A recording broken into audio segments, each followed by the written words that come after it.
back to Carrie's Culinary Crafts, and welcome if you are new. Today we're going to be doing another preservation video. I am going to be preserving the last of my basil. Basil is something that we plant a lot of every year. We plant about 18 plants, and we will harvest them when they get about 2 feet tall, and then we will replant another 18 plants, and they'll get to about 1.5 feet or so before it starts getting chilly. Like right now it is October 7th, I believe, and we just pulled all of the basil out of the garden yesterday. I dehydrated the majority of it, which is right here. It's almost a completely full pint jar. That will be enough for me to last throughout the year. The biggest thing that I do with this dehydrated is I will make my own Italian seasoning blend, which is what I put in this jar. It's almost time for me to make some more, so I'll be doing that pretty soon. But that is what I will do with my dehydrated basil. And then with the rest of the basil that I have here, this was one plant,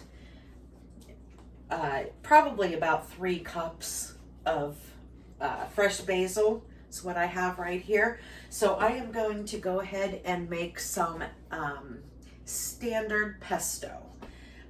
Standard meaning I'm gonna make, the basic recipe for actual pesto. There are so many different variations. You can do so many different things with pesto, but I usually just do the standard version, which includes 3 cups of basil, fresh basil, 1 lemon.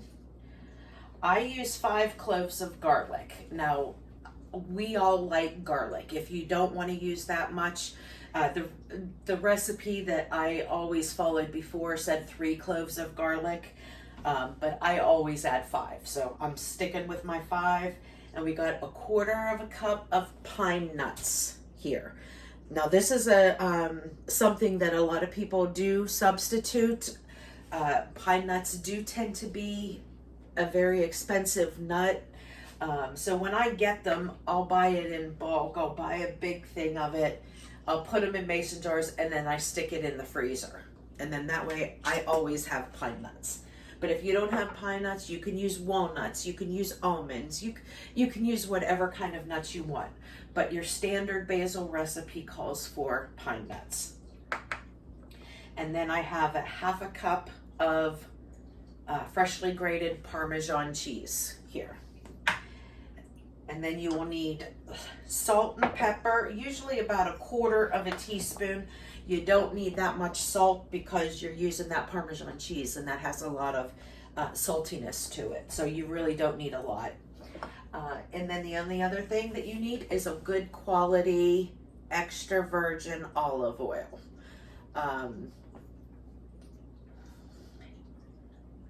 Could you substitute other oils? I'm sure you could. I never have. I always have extra virgin olive oil on hand. So I mean, I wouldn't suggest it, but I can't say,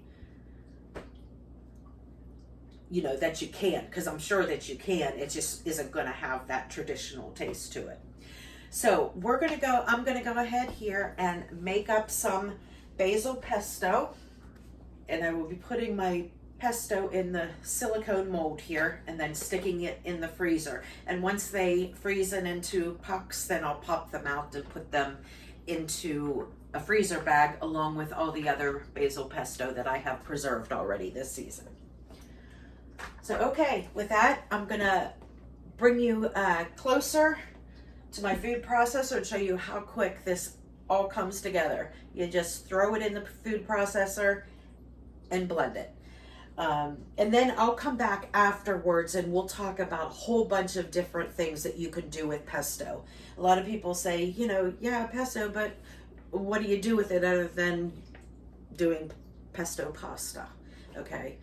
There's so many uses for it. So I kind of did a brainstorm of a list of things that you can do with pesto. So stick around for that, and that'll be at the end of the video. All right, so I'm going to switch the camera around so you can get a close-up of me doing this basil pesto. Okay, here's 3 cups of basil, 1/2 cup Parmesan cheese, 1/4 cup of pine nuts, 5 cloves of garlic,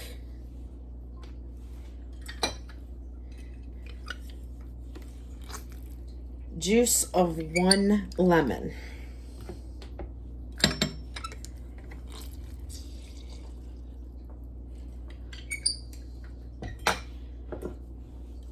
salt and pepper, like about 1/4 teaspoon.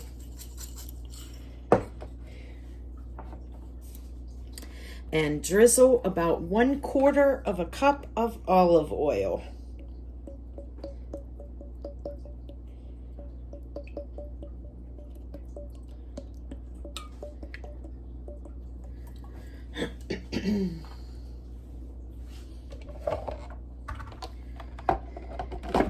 Put the lid on and pulse away.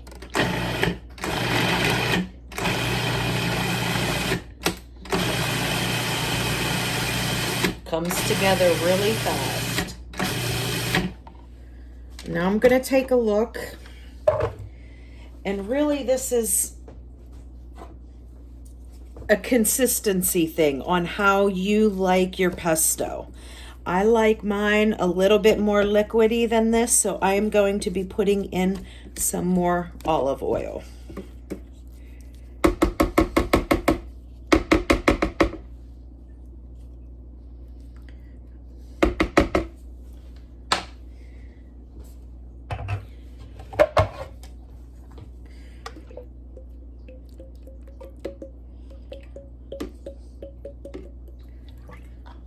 Okay, let's try that.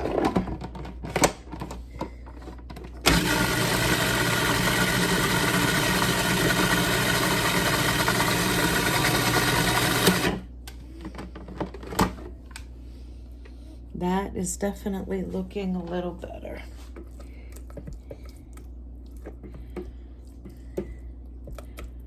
Okay, now I'm going to go ahead and give it a little taste.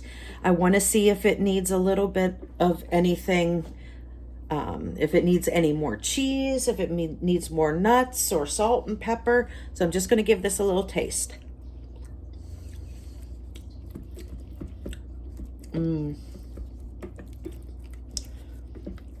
Okay, seasoning's good. I can taste the lemon. I am going to add just a little bit more of olive oil in it.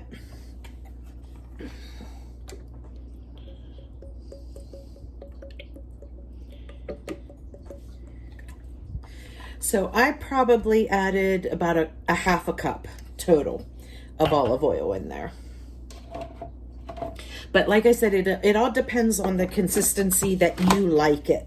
I like it a little more liquidy as opposed to more like solid hunks, but it's totally up to you.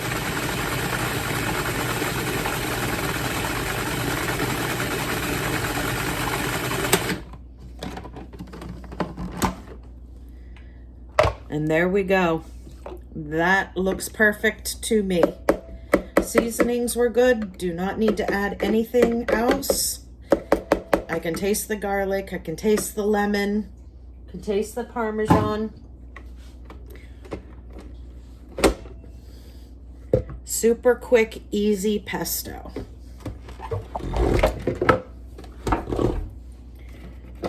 And now I'm just going to go ahead and put it in my mold here so I can get it into the freezer.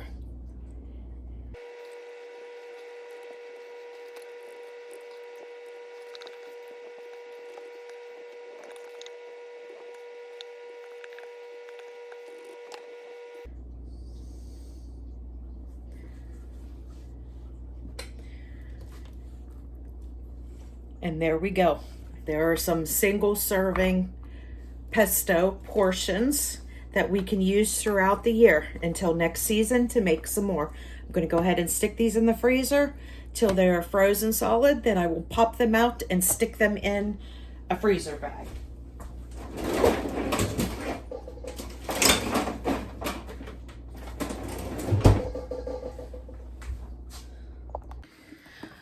Okay, now that we made our basil pesto, you might be wondering, okay, what all do I do with it other than just putting it on pasta and making a pesto pasta?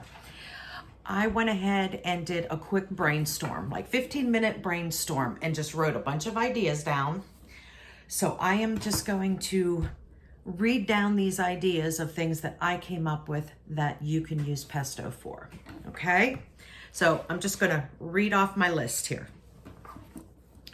All right, you can use it, of course, on pasta as your sauce. You don't need it like as a sauce, like a marinara sauce. You only need like one of those pucks for 1 entire pound of pasta.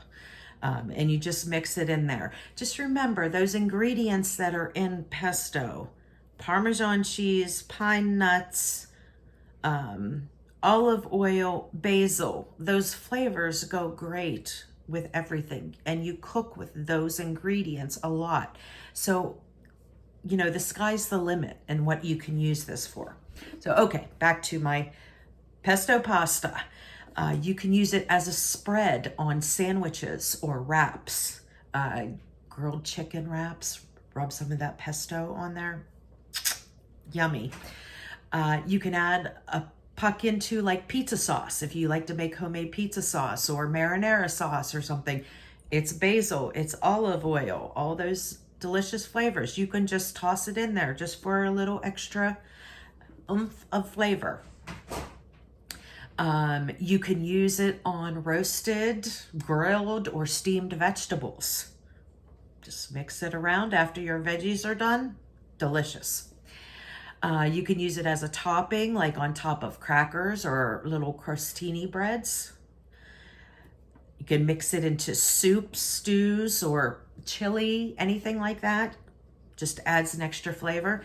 You can use it on toast with avocado, tomatoes. You can use it to make like a homemade veggie dip. Use that as the seasoning portion and add a little bit of your sour cream. And if you need to add some milk to thin it out, or water or something, it's another good veggie dip. You can use it as part of like a marinade rub for things like any type of meats, chicken, pork, beef.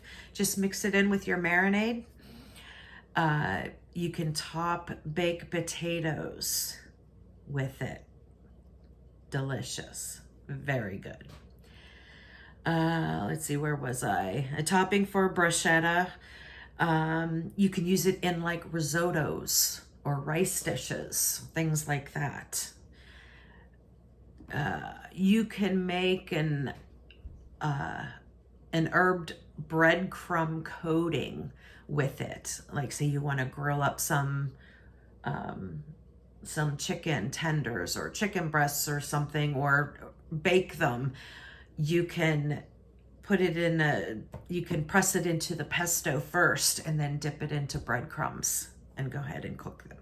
Delicious. Let's see where, you can make an herbed oil for dipping breads, like focaccia bread, if you make homemade focaccia bread, or buy focaccia bread from the store, you know, those dipping oils. You could just add a little bit more of olive oil and maybe some like red pepper flakes or something into it and make it more of a dipping oil and dip your bread in. Yum.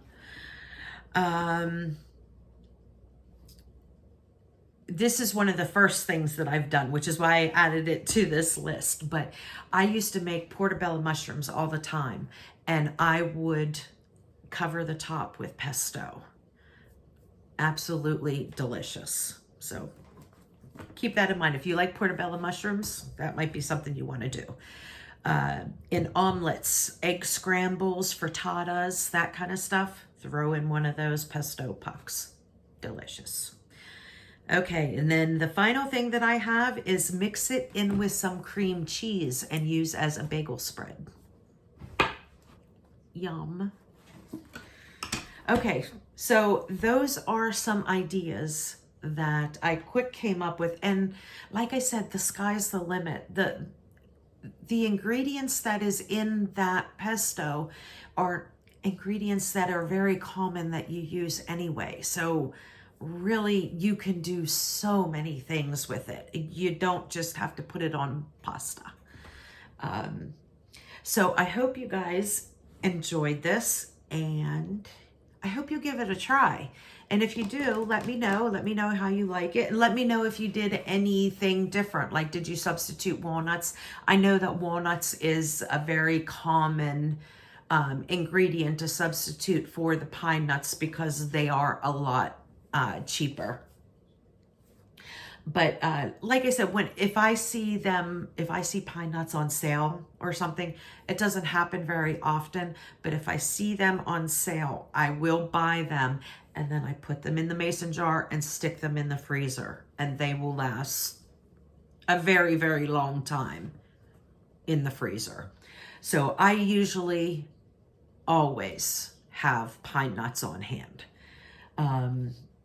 But like I said, if you want to use, walnuts or almonds or anything like that, you can substitute other nuts for it, even cashews. I personally like the flavor of the pine nuts, and so I kind of just stick to the traditional, recipe. But you can always add other stuff. I've even add other herbs in it. You can add parsley in it too. Pesto, you can do whatever you want with. But when I preserve my basil into pesto, I usually just do the standard basil. And I can always add things to it if I want to add something more after I, thaw out the puck. So I hope you guys enjoyed this. And if you did, remember, give me a thumbs up. And if you haven't already, hit that subscribe button down below. And here on Carrie's Culinary Crafts, we talk all things food and everything from cooking, canning, dehydrating, any type of preserving, fermenting, anything like that. If that interests you, then hit that subscribe button. And I will see you in the next one, friends. Bye.